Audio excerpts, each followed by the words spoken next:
এটি হ'ল কনচেপচুৱেল এপ্ৰ'চলৈ আপোনালোকক স্বাগতম জনাইছোঁ। আজি এটা কুৱেশ্যন লৈ আহিছোঁ ছাৰ্ফেচ এৰিয়া অৰ্থাৎ কি কৈছিল নাম আয়তন আৰু পৃষ্ঠকালি এই চেপ্টাৰটোৰ পৰা MCQ আনিছোঁ।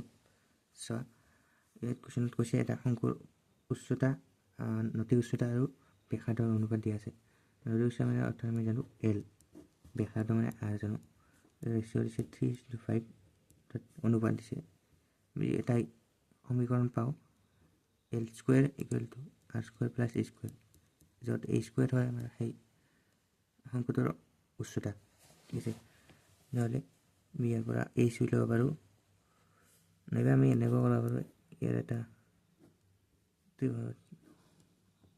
সেই থাকে সমকোণ ত্ৰিভুজ থাকে, এটা L, ইটো H, ইটো R, এইটো 5 দিছে, এইটো 3 5কে ধৰিলোঁ, 3কে, এইটো কি হৈ যাব, এইটো 4কে হৈ যাব।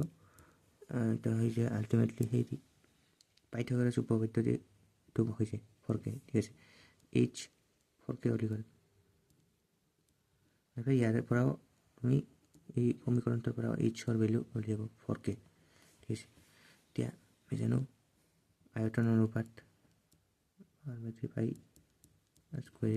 ডিভাইডেড বাই শংকুৰ পৃষ্ঠকালি πr + πr², অৰ্থাৎ ইয়াৰ পৰা πr কাটা গৈ 3 × RH ডিভাইডেড বাই L + R 1/3। তুমি জানো 3k into 4k divided by 3k plus 5k, কাটি 1/2 হৈ যাব। ইয়াত কেটো কাটি দিছে, তাত কমন লৈ কাটিছোঁ। ঠিক আছে, ইয়াতো পায়াৰ কমন লৈ কাটি দিছোঁ, মই ডাইৰেক্ট লিখি দিছোঁ। ইয়াতে আপোনালোকক কোৱা দিছোঁ আমি আজিৰ পৰা ভিডিঅ'টো ষ্টাৰ্ট কৰিম। কালি দিম বুলি ভাবিছিলোঁ, আজিৰ পৰা দিম। ভাল লাগিলে লাইক কৰি দিব। ঠিক আছে।